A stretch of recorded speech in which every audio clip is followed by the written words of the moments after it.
అందరికీ వందనాలండి. ఈ దినాన మన ధ్యాన భాగముగా మత్తయి సువార్త 1 అధ్యాయం 18 వచనం నుంచి 25 వచనం వరకు ధ్యానిద్దాం.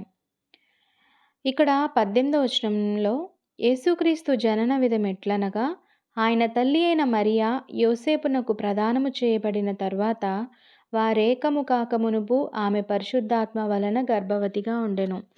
మరియా మరియు యోసేపుకు ప్రదానం జరిగింది. వాళ్ళకి ఇంకా వివాహం కాలేదు. వాళ్ళు ఇంకా ఏకం కాలేదు. బైబిల్‌లో ప్రస్తావించబడిన ఇతర పురుషులు తీసుకుంటే ఫర్ ఎగ్జాంపుల్ ఇస్సాకు, అలాగే బాప్తిస్మం ఇచ్చే యోహాను ఇలాంటి వారు దేవుని అతీంద్రియ శక్తి ద్వారా పుట్టారు. కానీ వాళ్ళకి మానవ తల్లిదండ్రులు ఉన్నారు. కానీ ఇక్కడ యేసు తల్లి అయిన మరియ యేసు పుట్టకముందు ఏ పురుషునితోని ఆమెకి సంబంధం లేదు. అలాగే తనకు ప్రదానం చేయబడిన యోసేపుతో కూడా. ఆమె కన్య. అయితే ఆమె పరిశుద్ధాత్మ వల్ల గర్భం ధరించింది. ఇక్కడ యేసు యొక్క తండ్రి పరిశుద్ధాత్మ దేవుడు. 19వ వచనంలో ఆమె భర్త అయిన యోసేపు నీతిమంతుడై ఉండి ఆమెను అవమానపరచునొల్లక రహస్యముగా ఆమెను విడనాడనుద్దేశించెను. ఇక్కడ యోసేపుకి విషయం తెలిసింది, మరియ గర్భవతి అని. అప్పుడు యోసేపు మనసులో అనుకున్నాడు, మరియ ఒకవేళ వ్యభిచారం చేసిందేమో అని. యూదుల ఆచార ప్రకారం ఏంటంటే, వివాహానికి నిశ్చయమైన వ్యక్తి ఆ తరువాత విశ్వాసఘాతకానికి గనక పాల్పడితే అది స్త్రీ అయినా పురుషుడైనా వ్యభిచారులుగా పరిగణించబడేవాళ్ళనమాట. ఈ నిశ్చయమైన వివాహం రద్దు చేయబడితే అధికారికంగా విడాకులు ఇవ్వాలి.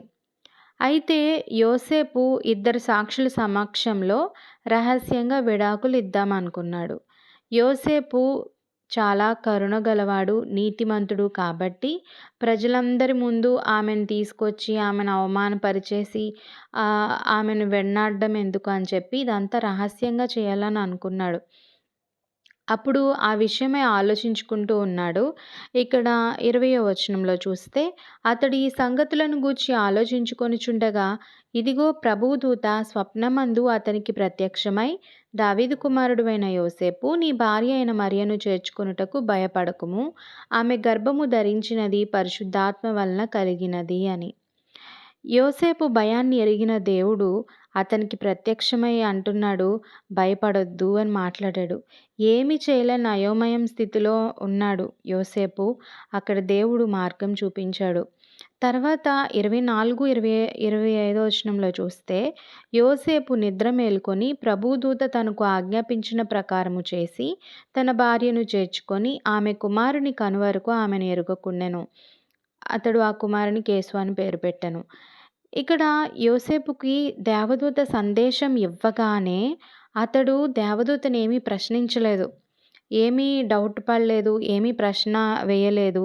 అలా అని తను ఆలస్యం చేయలేదు. వెంటనే విధేయత చూపించాడు, వెంటనే లోబడ్డాడు. యోసేపు నిద్ర మేల్కొని ప్రభుదూత తనకు ఆజ్ఞాపించిన ప్రకారం చేసి తన భార్యను చేర్చుకున్నాడు అక్కడ. ఇక్కడ వెంటనే విధేయుడవడం మనం ఇక్కడ చూస్తాం.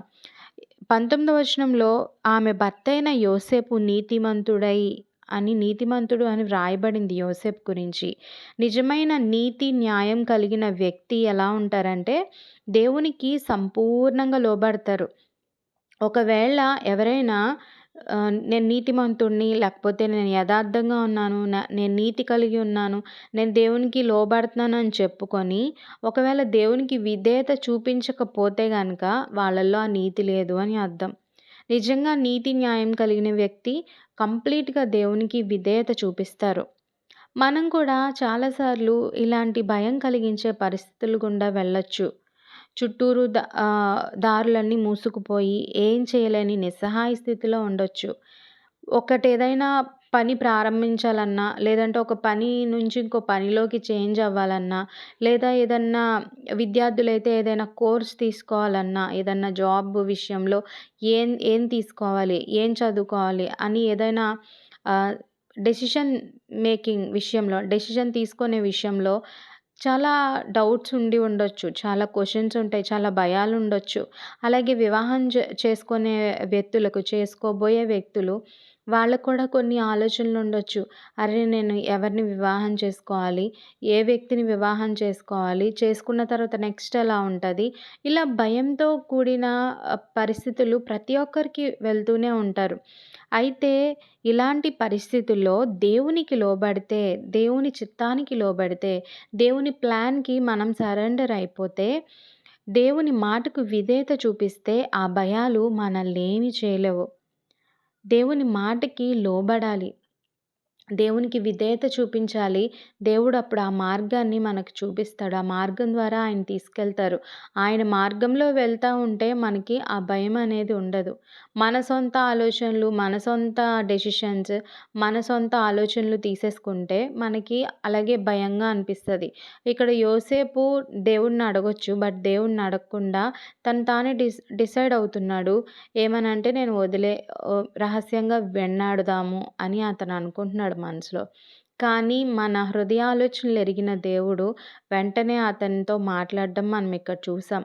సో, మనకేదన్నా ఇలాంటి డౌట్స్ ఏమైనా వచ్చినప్పుడు, ఏదన్నా డెసిషన్ తీసుకునే విషయంలో మనకేమైనా డౌట్స్ వచ్చినప్పుడు, మనకి సందేహం కలిగినప్పుడు మనం ముందుగా చేయాల్సిన పనేంటంటే, దేవుని పాదాల దగ్గర కూర్చొని దేవుని దగ్గర అడగాలి. ప్రభా! నీ చిత్తమేంటి? నేనిదిగో ఈ ప్లాన్ చేస్తన్నాను. నేనిది చేయాలనుకుంటున్నాను. నేనిది ఈ ఈ వేలో ఎళ్ళాలనుకుంటున్నాను. నీ ప్లాన్ ఏంటి ప్రభా? నీ ప్రణాళికేంటి? ఇది ఇది నీకిష్టమైందా కాదా? నేను చేయడం ఇది నీ చిత్తమా కాదా? అని దేవుని దగ్గర అడిగితే, దేవుడు మనకి దాన్ని తెలియపరుస్తాడు. ఇది ఇది మార్గము. దీని గుండా వెళ్ళు అని దేవుడు మనతో మాట్లాడతాడు. దానికి మనము వెంటనే లోబడాలి. లోబడకుండా ఇంకా కొంచెం లాగ్ చేసి అంటే కొంచెము తర్వాత చూద్దాంలే, ఇంకా కొంచెం టైం వెయిట్ చేద్దాం, దేవుడు ఇది చెప్పట్లేదేమో, ఇంకా వెయిట్ చేద్దాం అంటే మనకి ఎదురుగుండా ఉన్న ఆశీర్వాదాలన్నీ మనకు మనమే క్లోజ్ చేసుకుంటున్నామని అర్థం. దేవుడు ఒకటి బయలుపరుస్తున్నప్పుడు, అది దేవుడు మనతో మాట్లాడుతున్నప్పుడు వెంటనే మనం దానికి వెంటనే విధేయత చూపించాలి. ఆలస్యం చేయకూడదు. అలాగే ఇక్కడ 20వ వచనంలో ప్రభువు దూత 20వ వచనంలో అతడు ఈ సంగతుల గూర్చి ఆలోచించుకొనుచు ఉండగా ప్రభువు దూత స్వప్నమందు అతనికి ప్రత్యక్షమైంది.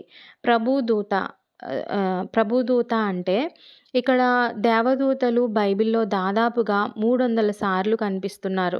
వీళ్ళు సాధారణంగా మనుషులకి కనిపించని ఆత్మ రూపులనమాట. కానీ అప్పుడప్పుడు మానవ రూపంలో కూడా కనిపించొచ్చు. దేవదూతలు అని అనువదించిన హీబ్రూ, గ్రీకు పదాలకు అర్థము వార్తాహరుడు లేక పంపబడినవాడు అని. దేవదూతలు ఎవరంటే దేవుడు తన సేవ కోసం సృష్టించబడిన జీవులు దేవదూతలు. సో, వాళ్ళు దేవుని దగ్గర నుంచి వార్తని మనుషుల దగ్గరికి తీసుకొచ్చే వార్తాహరులనమాట. ఇక్కడ దేవదూత అంటున్నాడు, దావీదు కుమారుడైన యోసేపు నీ భార్య అయిన మరియను చేర్చుకొనుటకు భయపడకుము. ఆమె గర్భము ధరించింది పరిశుద్ధాత్మ వలన కలిగింది అని చెప్తూ, ఆమె ఒక కుమారుని కనును. తన ప్రజలను వారి పాపముల నుండి ఆయనే రక్షించును గనుక ఆయనకు యేసు అను పేరు పెట్టుదువనెను. ఇదిగో కన్యక గర్భవతి అయి కుమారుని కనును. ఆయనకు ఇమ్మానుయేలు అని పేరు పెట్టుదురు అని ప్రభువు తన ప్రవక్త ద్వారా పలికిన మాట నెరవేరునట్లు ఇదంతయు జరిగెను. ఇమ్మానుయేలు అని పేరునకు భాషాంతరమున దేవుడు మనకు తోడని అర్థము. ఇక్కడ యేసు, యేసు అను పేరుకు అర్థము రక్షకుడు అని మనందరికీ తెలుసు. దేవదూత అంటున్నాడు, తన ప్రజలను వారి పాపముల నుండి ఆయనే రక్షించును. పాపులైన మనుషులను పాపం నుండి విడిపించడానికి, రక్షించడానికే యేసు ప్రభువు ఈ లోకానికొచ్చాడు. కానీ నాశనం చేయడానికి కాదు. మన పాప శిక్ష నుండి, దాని ప్రభావం నుండి విడుదల చేసి, దేవుని సన్నిధిలో శాశ్వతమైన నీతి, న్యాయాలు, ధన్యత, శాంతి, ఆనందం ఉండే స్థితిలోనికి తేవడానికే ఆయన వచ్చాడు గానీ, మనల్ని శాపంలోకి నెట్టేయడానికో, మనం చేసే పాపాలకి శిక్షించడానికో ఆయన ఈ లోకంలోనికి రాలేదు. అయితే ఆయన ప్రజలు, ఎవరు ఆయన ప్రజలు అంటే, ఎవరైతే ఆయన్ని విశ్వసిస్తారో వాళ్ళే ఆయన ప్రజలు. ఆయన మీద విశ్వాసం ఉంచుతారో, ఆయన దేవుడు అని చెప్తారో, దేవుడని ఒప్పుకుంటారో వాళ్ళే ఆయన ప్రజలు. ఆయన్ని విశ్వసించే వాళ్ళే ఆయన ప్రజలు. సో, వాళ్ళని పాపం నుండి విడిపించడానికి ఆయన ఈ లోకంలోనికొచ్చారు. అంతేకాదు ఆయనకు మరో పేరుంది. ఇమ్మానుయేలు అని ఒక పేరుంది. ఈ ఈ ప్రవచనము మనము యెషయా గ్రంథంలో చూస్తాము. యెషయా గ్రంథం 7 అధ్యాయం 14 వచనంలో మనకి ఈ ప్రవచనం కనిపిస్తది. ఇమ్మాన్యుయేల్ అనే పేరుకి దేవుడు మనకు తోడు అని. ఇది కేవలం పేరు కాదు, వాగ్దానం. మన బాధల్లో, ఒంటరితనంలో, మన పరీక్షల్లో దేవుడు మనకి తోడుగా ఉన్నాడు అనేది మనం మర్చిపోకూడదు. చాలాసార్లు యేసుప్రభువుని నేను నమ్ముకున్నాను, యేసుప్రభు నా దేవుడు అని చెప్తాము. కానీ మనకొచ్చే కష్టమైన పరిస్థితులు ఎదురైనప్పుడు వెంటనే మన దేవుని నామాన్ని గూడా మనం గుర్తు తెచ్చుకోం. మనుషుల దగ్గరికి పరిగెడతా ఉంటాం చాలాసార్లు. మనకేదన్నా బాధ కలగగానే మనుషుల దగ్గరికి పరిగెడతాం. లేదా మనకి ఇంకేదైనా కొంతమంది ఈ మధ్య కాలంలో ఏదైనా సమస్య రాగానే ఫస్ట్ ఈ గూగుల్‌లో సెర్చ్ చేస్తున్నారు. ఇప్పుడు చాట్ జీపీటీ అని వచ్చింది, జెమినీ వీటిల్లో సెర్చ్ చేస్తున్నారు. ఏం చేయాలి? ఏం చేయాలి? ఏం చేయాలి? అని. దేవుడు మనకి అన్నీ తోడుగా ఉన్నాడు. రక్షకుడై ఉన్నాడు. ఆయన మన కష్టాల నుంచి, బాధల నుంచి, శ్రమల నుంచి విడిపించే దేవుడు. మనం పిలిస్తే పలికే దేవుడు. మనము అడగగానే ఆయన ఇచ్చే దేవుడు. సో, అంత గొప్ప దేవుడిని మన దగ్గర పెట్టుకొని, మనం నమ్ముకొని, మనము ఏం చేస్తున్నామంటే మనుషులు క్రియేట్ చేసిన గూగుల్‌నో లేదా మనుషులు క్రియేట్ చేసిన ఏఐ టెక్నాలజీని యూజ్ చేసుకొని దాని వెంట పరిగెడుతున్నాం తప్ప దేవుడిని మన బలమైన దేవుడిని, మన గొప్ప దేవుడిని పక్కకు పెట్టేసే పరిస్థితులు ఎన్నో. ఇక్కడ యోసేపు వలె మనకున్న భయాల్ని విడిచిపెట్టి దేవునికి సంపూర్ణంగా విధేయత చూపించి ఇమ్మాన్యుయేల్ అనుభవంలో మనం జీవిద్దాం. అట్టి కృప దేవుడు మనకు దయచేయునుగాక. ఆమెన్. మహోన్నతుడా, మహాగణుడా, నీ ఘనమైన నామానికి స్తోత్రాలు, వందనాలు ప్రభా. ఈ ఉదయకాల సమయంలో మీరు మాతో మాట్లాడినందుకు మీకు వందనాలు. యోసేపు జీవితాన్ని మా ముందుంచినందుకు మీకు వందనాలు ప్రభా. నైనా తను ఎంతో భయముతో, ఆందోళనతో, నైనా ఏమి చేయాలో తెలియని పరిస్థితిలో ఉన్నప్పుడు అతనితో మీరు మాట్లాడారు. నైనా మీరు మాట్లాడగానే నైనా యోసేపు మీకు లోబడి నైనా మీ మాటకు విధేయత చూపించాడు తండ్రి. తన్ని మీరు నైనా ప్రభా, నైనా యేసు ప్రభు యొక్క తండ్రి అని చెప్పుకునేలాగా నైనా తండ్రి అతనికి గొప్ప భాగ్యాన్ని అనుగ్రహించారు. ఈ దినాన ప్రభా మేము అనేక క్లిష్ట పరిస్థితిలో మేము ఉన్నాము. నైనా తండ్రి మా యొక్క పరిస్థితులన్నీ మీరు ఎరిగిన దేవుడవు తండ్రి. నైనా ప్రభా, మా ఇమ్మాన్యుయేల్ దేవుడుగా నైనా తండ్రి, మా యేసు ప్రభుగా మీరు మాకున్నందుకు వందనాలు తండ్రి.